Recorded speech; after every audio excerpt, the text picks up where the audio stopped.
You don't know what you're talking about, do you? Sir? I said, you don't know what you're talking about. Good morning, everybody, and happy Saturday. Dr. Vasquez here, coming to you live with part number 7 in my series on dietary protein. So, as I've said before, this is an extension of my previous articles, concepts, conversations on what I've considered to be my foundational dietary strategy for the past 22 years about. So the first time I actually published this was in 2004, and I called it then, around that time, I called it the Supplemented Paleo-Mediterranean Diet.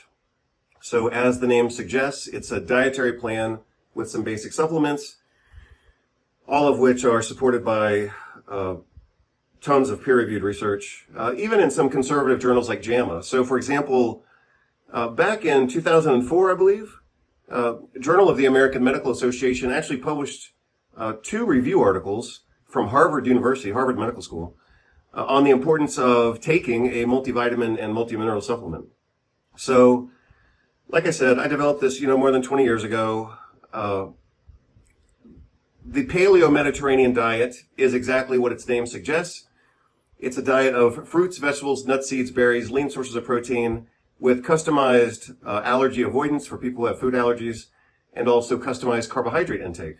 And that carbohydrate intake could be more for people who are trying to gain weight or recover from exercise or injury or illness, or it could be virtually zero carbs, or at least aiming for zero carbs, for people who are trying to lose body fat and induce autophagy, things like that. So that's basically it. I mean, that's the goal. It doesn't mean that everyone's going to get that, kind of reach that goal and maintain that goal every single day of the diet, but at least they can aim for it, So again, fruits, vegetables, nuts, seeds, berries, lean sources of protein. So you'll notice that, having said that, along with the customization of carbohydrate intake, the diet basically eliminates grains like rye, barley, wheat, rice, corn, and certainly puts a limit on starchy vegetables like especially potatoes. Squash would be certainly more reasonable and better. Beyond that, multivitamin, multimineral is part number 4. Some extra vitamin D, because most people need extra vitamin D. Combination fatty acids, providing EPA, DHA, GLA at least. ALA is optional. And then the 5th component is probiotics, or something to improve the gut microbiome, because so many people have gastrointestinal dysbiosis, especially if they come in with a problem like obesity, diabetes, fibromyalgia, or any of the autoimmune diseases. So again, that's the basic strategy. So again, within that strategy, what I'm trying to do right now, and what I am doing, is detailing the protein part of that.